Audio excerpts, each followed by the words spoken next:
Fuegia Podcast. Un encuentro de autores de Fuegia, revista de estudios sociales y del territorio del Instituto de Cultura, Sociedad y Estado perteneciente a la Universidad Nacional de Tierra del Fuego, Antártida e Islas del Atlántico Sur.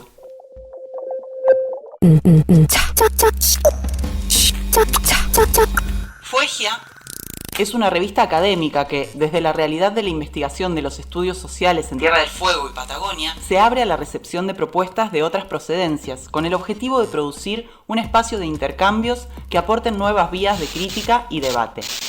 Volumen 5, número 2, año 2022 de la revista Fuegia. Dossier, prácticas, saberes y experiencias no hegemónicas en la Argentina, fines del siglo XIX y siglo XX.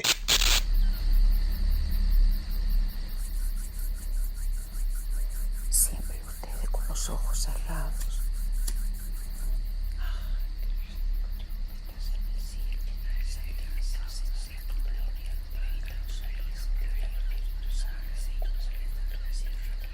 Curanderos y curanderas, la práctica curanderil.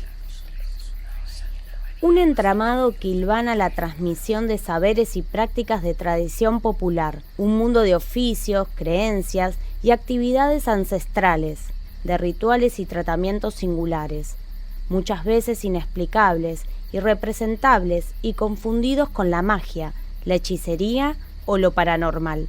Dones, decires, secretos y gestos que median mundos, que actúan sobre cuerpos padecientes, sobre sujetos que buscan y esperan la curación, la salvación o la transformación de sus vidas. Curanderos y curanderas, curanderos y curanderas, curanderil. A través del tiempo y los diferentes países, los saberes y prácticas curanderiles crecieron y se difundieron en un murmullo activo. Sin embargo, con la institucionalización moderna de la medicina occidental, esas intervenciones fueron deslegitimadas, prohibidas y empujadas a la marginalidad y el silencio. El creciente proceso de medicalización promovió así desplazamientos que ubicaron al curanderismo en lugares asociados con el chantaje, la ilusión, el engaño, la marginalidad, lo oscuro y lo inmoral. Sin embargo, pensar en la cuestión del curanderismo implica también, entre otras, la pregunta acerca de los modos en que a lo largo del tiempo se asistió a la población con respecto a la salud. Curanderos y curanderas, curanderil. ¿Qué características asumieron históricamente las prácticas y sujetos del curanderismo en nuestro país? ¿Quiénes las ejercían o se identificaban con esa actividad? ¿Qué relaciones existen tanto en el pasado como en el presente entre los saberes curanderiles de la salud y los conocimientos institucionalizados por el discurso médico académico? Curanderos y curanderas, curanderos y curanderas, curanderil. En el artículo titulado Caracterización sociodemográfica del curanderismo a mediados del siglo XIX en el interior de la Argentina, el caso de la provincia de Entre Ríos, 1869, los autores Adrián Carbonetti, Javier Castelnuovo y Javier Gómez abordan desde una perspectiva cuantitativa la cuestión de la práctica curanderil en la provincia argentina de Entre Ríos. En base a las cartillas del Censo Argentino de 1869, los autores comprueban el predominio numérico del curanderismo y caracterizan a sus sujetos tanto en términos sociodemográficos como territoriales. Por ejemplo, con respecto a la localización, edad, sexo, estado civil, lugar de nacimiento, ocupación, alfabetización. De este modo, en el texto se elaboran hipótesis sobre las condiciones sociales de esas personas. El artículo de Carbonetti, Castelnuovo y Gómez integra el dossier titulado Prácticas, saberes y experiencias no hegemónicas en la Argentina, fines del siglo XIX, siglo XX. Este dossier fue coordinado por la doctora Paula Cedrán y la doctora Dolores Rivero y se publicó a finales del año 2022 dentro del volumen 4 de la revista Fuegia. Los trabajos que integran el mencionado dossier indagan y cuestionan sobre las experiencias no hegemónicas, marginales, conflictivas o minoritarias en distintas esferas de la vida social en Argentina. Desde Fuegia Podcast nos comunicamos con Adrián Carbonetti, autor principal del artículo mencionado, e indagamos algunas cuestiones relativas al tema y procesos de investigación que presenta su artículo. Adrián Carbonetti es licenciado en Historia, magíster y doctor en Demografía por la Universidad Nacional de Córdoba, es investigador principal del CONICET, profesor titular en la Facultad de Ciencias Sociales de la Universidad Nacional de Córdoba y profesor titular en la Facultad de Humanidades y Ciencias de la Universidad Nacional del Litoral. Fuegia Podcast. Hola Adrián, en primer lugar nos gustaría que cuentes cómo nacieron tus investigaciones sobre el tema que enmarca el artículo publicado en Fuegia. Sobre el origen de mis investigaciones, cuando culminé mis estudios universitarios en el grado, en Historia, recibí una beca del Consejo de Médicos de Córdoba y bueno, ahí buscando entre diferentes libros y demás me encontré con algo que para mí era una cuestión bastante desconocida, que era la historia de la medicina. A partir de eso me contacté con algunos profesores que me pudieron ayudar y bueno, en ese momento estaba cursando una maestría en demografía y comencé posteriormente el doctorado y comencé a estudiar la historia de la tuberculosis en la ciudad de Córdoba. Ahí es donde me inserté fundamentalmente en lo que se podría denominar la historia social de la salud y de la enfermedad. Una vez que terminé mi doctorado con mi tesis, que además fue publicada como La ciudad de la peste blanca por la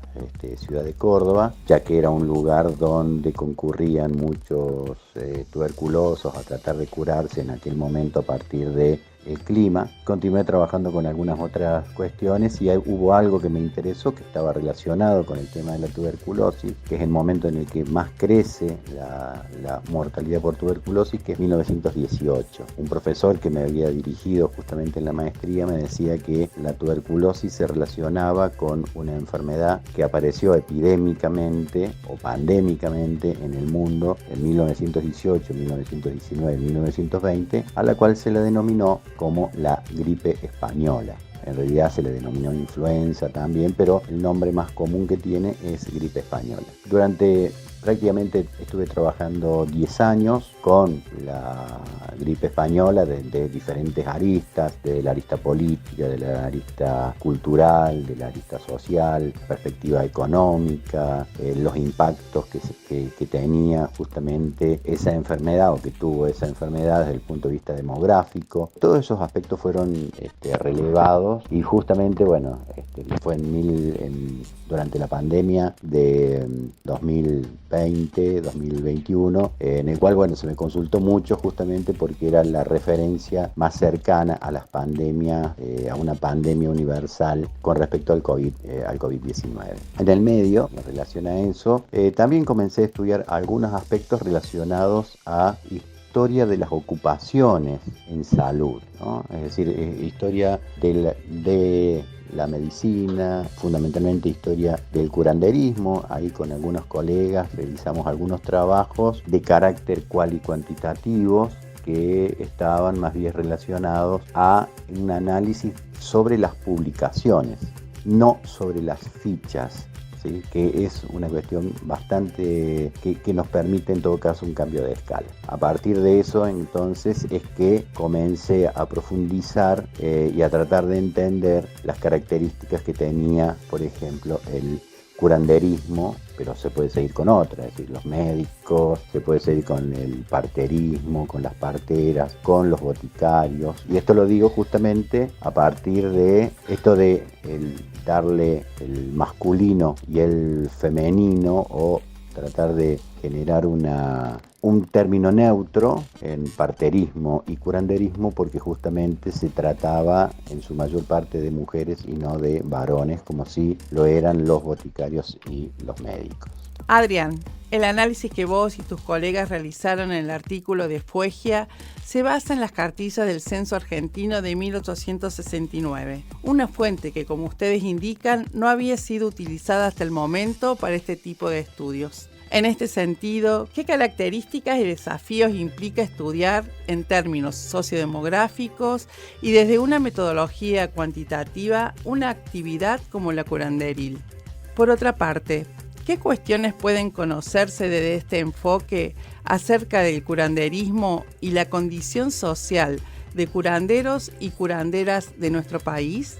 La mayoría de los trabajos que se han venido realizando sobre ocupaciones en salud han sido en base a los datos que aparecen en la publicación, que es de 1872, y que tiene, lógicamente, los datos completamente resumidos. En el caso, por ejemplo, de las ocupaciones, lo único que podemos llegar a encontrar en esta publicación es la cantidad, el número de cada uno de los individuos pertenecientes a una ocupación, en este caso curanderos, pero también podrían llegar a ser médicos, boticarios, parteras. En todos los casos se trata entonces de simplemente el número y con algún tipo de división geográfica, pero esa división geográfica es prácticamente muy laxa, ya que solamente aparece el número absoluto acorde a la capital de la ciudad, a la capital de la provincia, o si pertenece al interior, sin conocer, sin tener una idea general de dónde están distribuidos. Eso se puede subsanar. Tampoco conocemos la edad, tampoco conocemos el sexo, tampoco conocemos el lugar de nacimiento, ¿sí? De acuerdo, lógicamente, a los datos que nos da la publicación. La ficha aparece en el sitio Familisert y ahí uno puede encontrar en las fichas la ocupación, el nombre, el sexo, la edad, la nacionalidad, la provincia donde nació y algunas otras características, como por ejemplo podrían llegar a ser si tiene hijos ilegítimos o podría llegar a ser también si tiene algún tipo de deficiencia física. Esto nos permite de alguna manera reducir la escala, observar a cada una de las curanderos y curanderas que actuaban en 1869 acorde justamente a todas estas características, lo que nos puede dar también una idea general de las características sociodemográficas y que pueden dar pistas a su vez para saber en todo caso cuáles eran las formas de iniciación, dónde se encontraban, cuál era la clientela que podían llegar a tener, etcétera, etcétera. Así como también algunas otras cuestiones como la relación que existía entre medicina y curanderismo. En muchos casos las y los curanderos, curanderas observaban o declaraban en la ficha que eran médicos o médicas. Ahora uno se daba cuenta de que, uno podría darse cuenta de que no se trataba de médicos o de médicas justamente porque las mujeres no podían serlo y en muchos casos también declaraban el grado de alfabetización. En la mayoría de los casos decían que no sabían ni leer y escribir. Entonces eso nos llevaba a también esta cuestión de la línea, ¿sí?, que dividía a la medicina del curanderismo, la medicina académica del curanderismo. No era una posición tan taxativa como la que tenemos ahora, sino que había cierta labilidad, ¿sí?, en referencia a esta problemática o a esta temática. En este contexto, ¿cómo se inscribió el artículo publicado en Fuegia en el marco de las investigaciones que vienen realizando sobre el tema y cómo se realizó el procesamiento general y el análisis de la información obtenida? Nosotros en este caso trabajamos para Fuegia sobre la base de la provincia de Entre Ríos, pero se consultó prácticamente para toda la Argentina, buscando ficha por ficha la palabra en ocupación, la palabra curandero, curandera, médico, partera, boticario, ¿sí? Y eso fue incluido en una base de datos que se elaboró y que, justamente ahora estamos realizando también a nivel nacional. Eso nos llevó prácticamente 3 o 4 años porque se trató de 158.000 fichas que fueron vistas y analizadas y guardadas y a su vez bajadas a la computadora y a su vez después pasadas a una base de datos, lo cual nos llevó un tiempo muy grande y sobre el cual justamente ahora estamos empezando a generar resultados como el artículo que se elaboró para Fueglia. Adrián Carbonetti, autor del artículo Caracterización sociodemográfica del curanderismo a mediados del siglo XIX en el interior de la Argentina. El caso de la provincia de Entre Ríos, 1869. A partir de sus investigaciones y desde una perspectiva cuantitativa sobre el curanderismo en Entre Ríos, el artículo de Carbonetti, Castelnuovo y Gómez realiza aportes sustantivos al conocimiento histórico tanto sobre las prácticas curanderiles como sobre las personas que las realizaban en Argentina. Asimismo, los resultados de la investigación permiten comprender la relevancia que a lo largo del tiempo tuvieron las prácticas no médicas de curar. De este modo, se tensionan los discursos hegemónicos sobre la salud y se aportan nuevos elementos para pensar y narrar su historia. Agradecemos, Adrián, tu participación en Fueglia Podcast y para quienes nos escuchan, invitamos a leer este artículo del dossier y los demás trabajos publicados en el número 2, volumen 5 de la revista Fueglia. Fueglia Podcast. Un encuentro de autores y autoras de Fueglia. Revista de Estudios Sociales y del Territorio del Instituto de Cultura, Sociedad y Estado, perteneciente a la Universidad Nacional de Tierra del Fuego, Antártida e Islas del Atlántico Sur. Fueglia es una revista académica en línea de acceso libre, con publicación semestral. La recepción de trabajos está abierta de manera permanente. Encontrá todas las ediciones en www.untdf.edu.ar/Fueglia. Fueglia Podcast. Arte y operación técnica, Noelia Mangín. Una realización de Radio UNTDF.